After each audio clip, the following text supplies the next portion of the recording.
Welcome back. We've been going through the Bible, starting right at the very beginning and working our way through. We're nearing the end of Genesis now. We looked at creation and what God intended life to look like. We saw all that fall apart. And then God called a man named Abraham and made a covenant with him, saying, I'm going to give you descendants. I'll give you land for those descendants to live in, and all the nations of the earth will be blessed through you. Abraham had Isaac. Isaac had Jacob.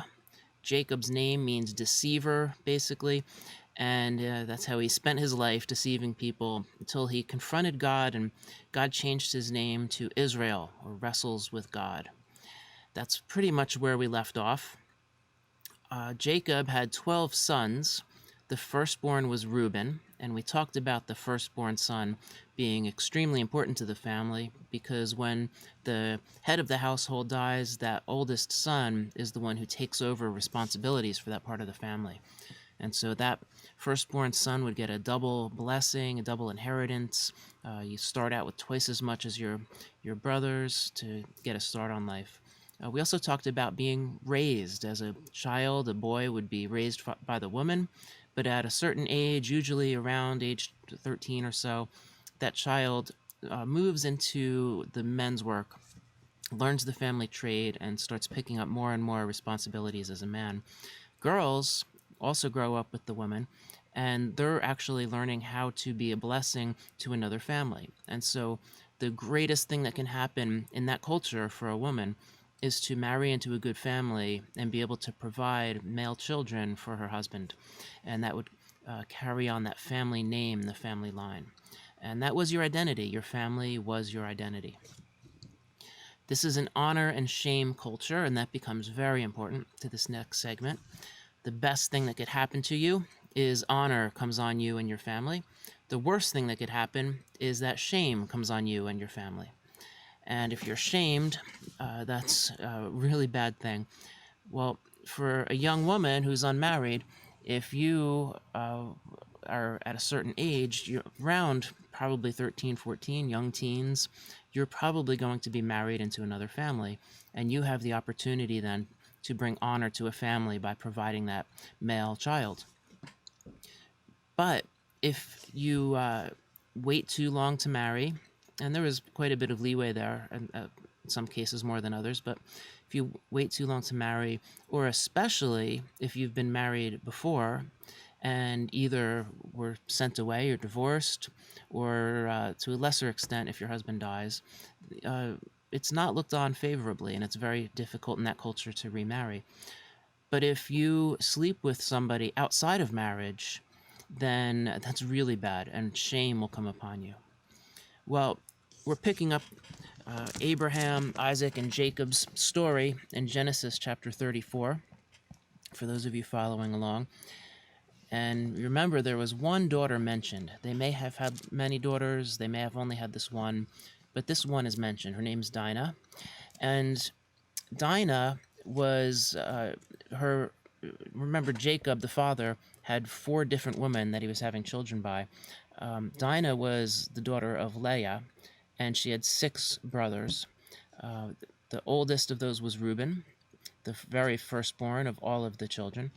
And then there was Simeon, and there was Levi. Well, Dinah met a guy named Shechem, and they hit it off pretty well, and they slept together. And some translations say that he lay with her by force. He slept with her by force or raped her. And given the context of what follows, I don't think it was so much a violent rape against her will. It would usually be thought of the same way, whether the guy did that or not. Basically, the idea is he defiled her, he shamed her. And the Hebrew word there, for where my translation says lay with her by force, the Hebrew doesn't say actually by force. It's a word that could have many meanings, but it gives me the impression, at least, that they slept together, he went out and bragged about it, and by bragging about it, everybody knew, which means shame, great shame came upon her. She was shamed. That would bring shame on the family. Her odds of marrying would have just plummeted. And it's a really big deal in that culture. So, what happened, culturally speaking, was a horrible thing. Uh, Again, in this case, there are other cases in the Bible where it seems that there is violent rape. In this case, I don't think it is. I think it's a mutual thing, but it still has a horrible impact on Dinah. Well, Jacob heard about this, and he didn't really step up and do anything about it. Jacob kept silent, but Jacob's sons were out in the field, and two in particular, Simeon and Levi, heard what happened, and they took matters into their own hand. Well, this guy Shechem, he kind of, sort of came and knocked on the door. Simeon and Levi, Dinah's brothers, saw him coming, and they intercepted him, and they played it up really well. And there's just something that I've seen happen where brothers just protect a sister at all costs, and this is kind of what they're doing here. But they're really playing it up well. Shechem comes, the two of them realize who it is, and Simeon and Levi both step up and say, "Hello, how can we help you?" And Shechem says, "I have fallen madly in love with your sister Dinah. I really want more than anything else to marry her. So please, let's work something out where I can marry her." And there was a negotiation here. It's a covenant that two families make with each other. And Shechem is really important. He's the prince of the city he lives in. And, it wasn't a prince with a king the way we would think of it in a great nation. It was sort of cities had leaders that they called kings. This was the prince of one of those cities. And he was very influential and probably pretty wealthy. Simeon and Levi said, "Well, that's great. That's really good news. We could intermarry. We know that, you're a wealthy person. You come from a wealthy city. And, your woman could marry us and our brothers. And, your men can marry our whatever female relatives we have along the way. And it'll be great. We'll all intermingle. We'll share the wealth. Everybody benefits." And then they pause. Simeon and Levi pause, and they say, "Oh, I'm so sorry. I wasn't thinking. Unfortunately, we can't make this happen. Because we have this thing. We're following this God named Yahweh.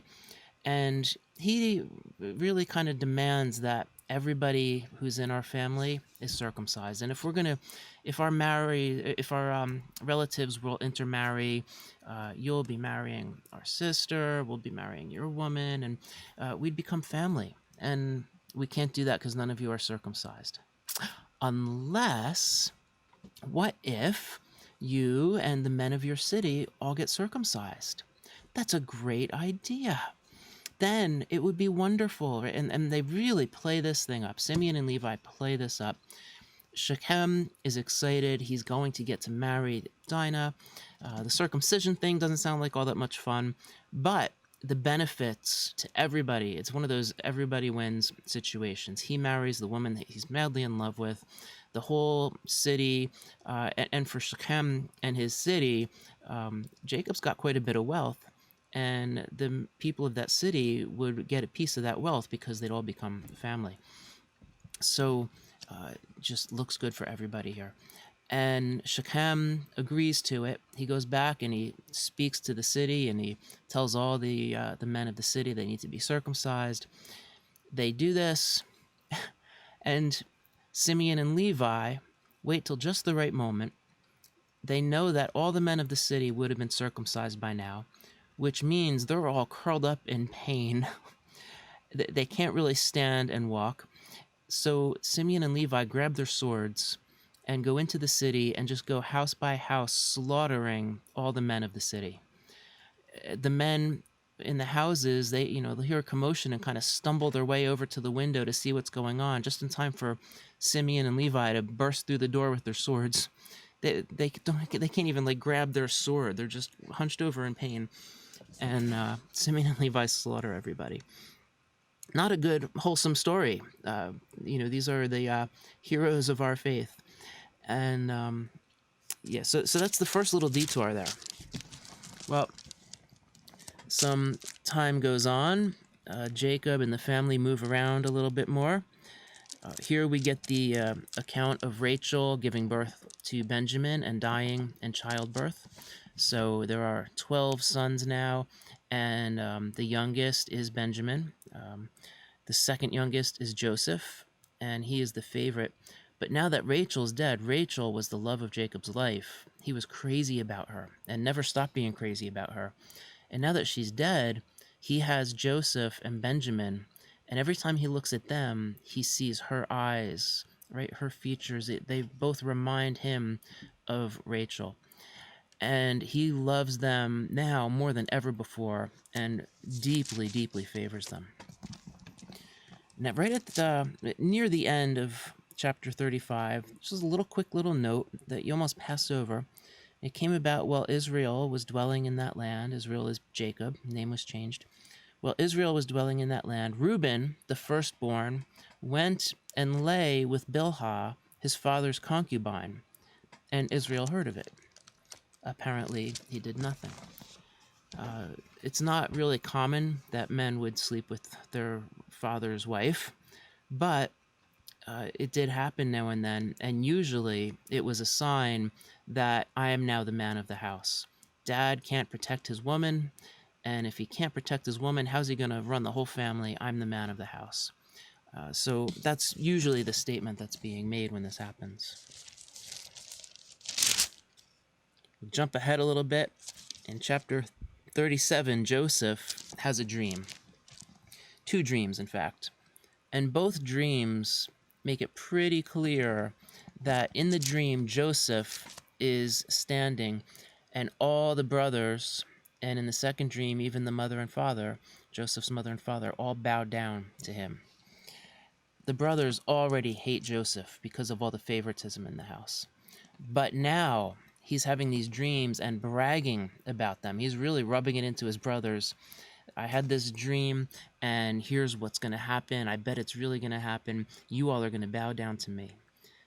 Now, culturally speaking, this would not happen, period. He's the 11th of 12 children.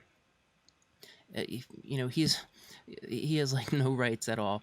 The firstborn is Reuben, and Joseph is way down the line. There's no way any of the brothers would bow down to him. And culturally, to expect your mother and father to bow down to you is unheard of. There's an expectation of deep respect and honor for those who are older than you, especially your father. So you would never have your father bow down to you. Well, the brothers have had it with Joseph. This sort of thing has been going on and on and on, year after year. Joseph is 17 years old at this point, and the father sends the other brothers out to work the fields and take care of the sheep, and they go on this journey. They just kind of leave. They're wandering around by themselves, and Jacob wants to know what's going on. So he sends Joseph, who was not out doing the work. Joseph was favored. He was pampered. He stayed home. He didn't have to go out and do the shepherding. And the father sent Joseph out to check up on the brothers and make sure they weren't getting into trouble. And now and then Joseph would come home, tell Jacob what the brothers were up to, and man, they got it. So he has a habit of telling on them, and even in the late teens. The brothers are all older now. They're in their 20s and most likely 20s and 30s. And Jacob catches up with them. They see him coming, and they decide, we have had it with this guy. He's coming to check up on us again, and this is like, they've had it. They crack, and they say, let's kill him. And they mean it. Right? They're just so done with him. They want to kill him. One of the brothers, Reuben, I believe it was, he heard this, and he wanted to save his life. And so he convinced the brothers, let's not kill him yet. There's a big cistern over here. It's this huge hole in the ground that stores water, really, really deep. Let's throw him in the cistern. It's way up over his head. He won't be able to get back out. And then we'll talk about what to do. The brothers agree. And at some point, Judah, the 4th child, he said to his brothers, what good is it for us to kill our brother and cover up his blood? Right? And at first glance, it sounds like he's trying to save his life too, kind of like Reuben. But then he says this, instead, come, let us sell him to the Ishmaelites and not lay our hands on him. He's our brother after all. He's our own flesh and blood. Let's not kill him. Let's let the Ishmaelites kill him, is basically what he's saying. We can sell him as a slave. We'll get some money for it. I mean, he's our brother after all. We should get something for his, for him. So if we kill him, we have nothing. So let's sell him as a slave. If you sell him as a slave, he's going to end up in Egypt. And if you end up as a slave in Egypt, I've been taught that you have a matter of a couple of years to live. Most likely, you'll be sent into the mines as a slave. And in the mines, you have all the gases. Your health deteriorates pretty quickly. In a few years, your body just can't take it anymore and you die. And if that doesn't happen, there's an accident or something happens in the caves where you get crushed, you're killed somehow. So best case scenario is the mines kill you over time.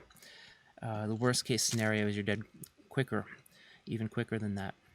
Well, there are groups of traders passing by, and the Hebrew is a little bit vague. I'm not sure whether there were two groups of travelers or one group that was the two different names as synonyms. Whichever it was, they take Joseph as a slave. I'm not clear whether some of the brothers went back and pulled Joseph out and traded him and got some cash for it, or it sounds to me like these two groups found him. One found him and sold him to the other group. Either way, Reuben goes back later to get him out, and he's gone. And he tears his clothes and starts saying, how am I going to go back to my father like this? I can't go home to him. And they can't tell their father what they did. So Joseph had a coat. You probably have heard of Joseph in the Technicolor Dreamcoat, right? It was this special coat that his father made for Joseph, and it set him apart from all the brothers. Well, they still had that coat.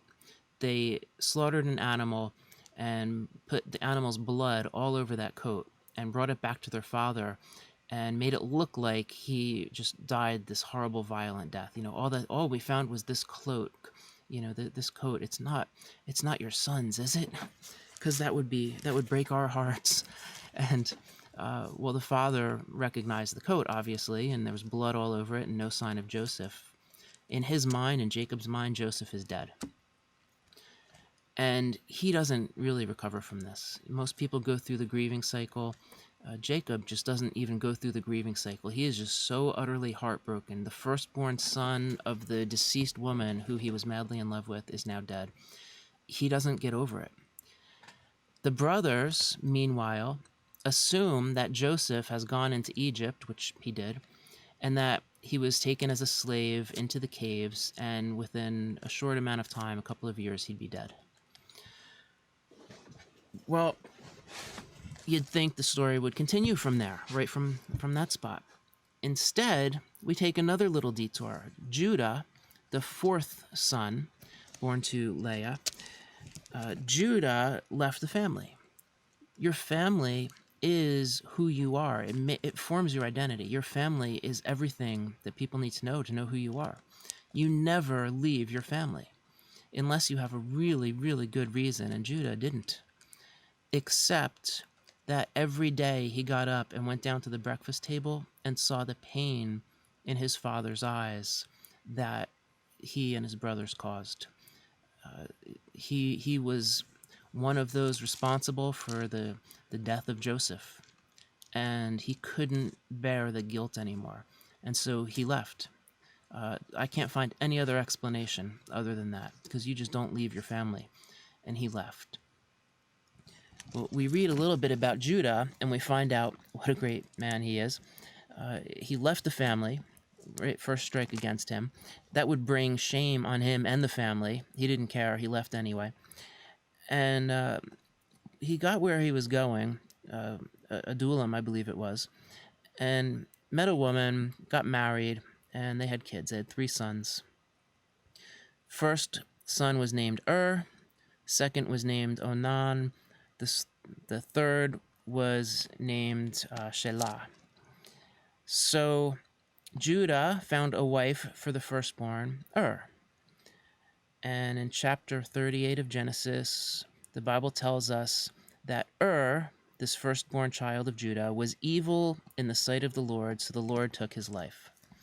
That's all we're told. We don't know what he did or what what was inside him that the Lord hated so much or to kill him. That's all it says, is he was evil in the sight of the Lord took his life. Well, here's something you need to know about the culture. Because your identity is all wrapped up in your family, if you die without a male child, you're considered cursed because you have nobody to carry on your identity. Your part of that family is deceased forever. It's a hopeless situation and you're considered cursed. So culturally, and this actually became part of God's law, the law of Moses later on, but the expectation was, if somebody marries and dies without children, the next brother or the next closest male relative will marry the first brother's wife and have a child through her on behalf of your brother who's dead. That way, that child represents your brother's family line, and that part of the family line will then continue on. So Judah grieved his son, and then finally he said to Onan the second, "Hey, go to your brother's wife, perform your duty as a brother-in-law to her, and raise up offspring for your brother." Right? Carry on your brother's family name. Carry on your brother's identity by doing what you are supposed to do, what you're expected to do. Go take your brother's wife and sleep with her and have a child for your brother's sake. Well, Onan knew that the offspring would not be his, so when he went into his brother's wife, he wasted his seed on the ground in order to not give offspring for his brother. In other words, he fooled around with her. He enjoyed her physically. They slept together, but he would not let himself get her pregnant.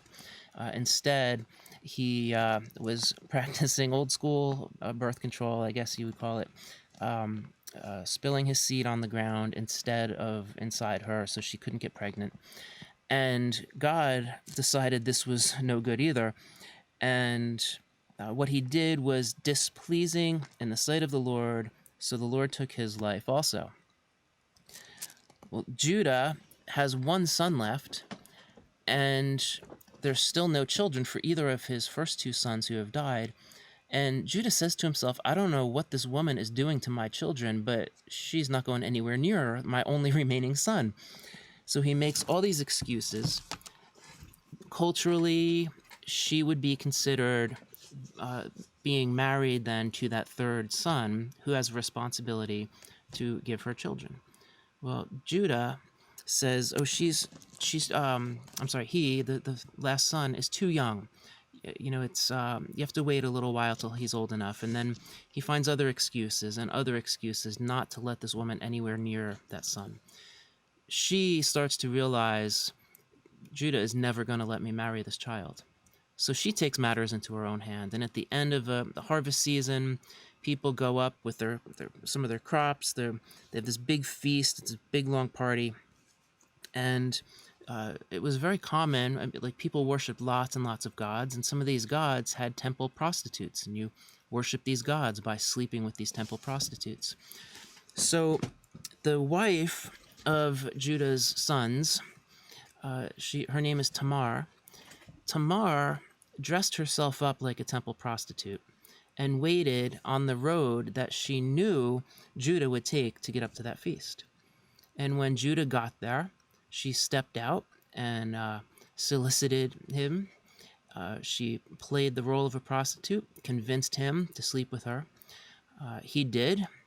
They slept together. He had no cash on him. She said, "What will you give me, in exchange for my services?" And Judah said, "Well, I have no cash. I'm on my way to the feast, but here, I have my staff." And as the head of this household, he would have had some sort of identifying staff. It was, it would be kind of like saying, "Here's my credit card. Hold on to it till I get back, and I'll give you cash. You give me the credit card back." It's that kind of a thing. It's an identifying thing. So I'll go up to the feast. I'll be selling some of my crops. I'll be coming back with cash. I'll pay you on the way back. She agrees. They sleep together. She gets pregnant. And meanwhile, Judah just continues on up to the feast.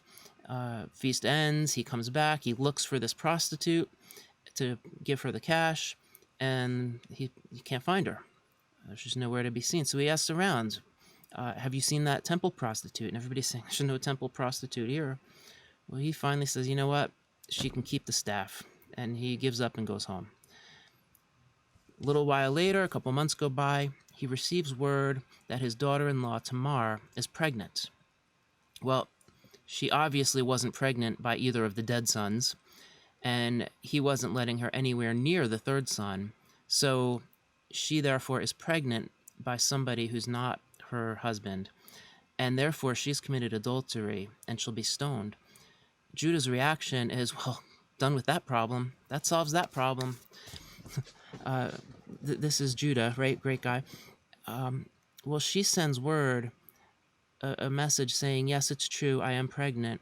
I'm pregnant actually by the man who owns this staff. And she, the messenger holds up Judah's staff.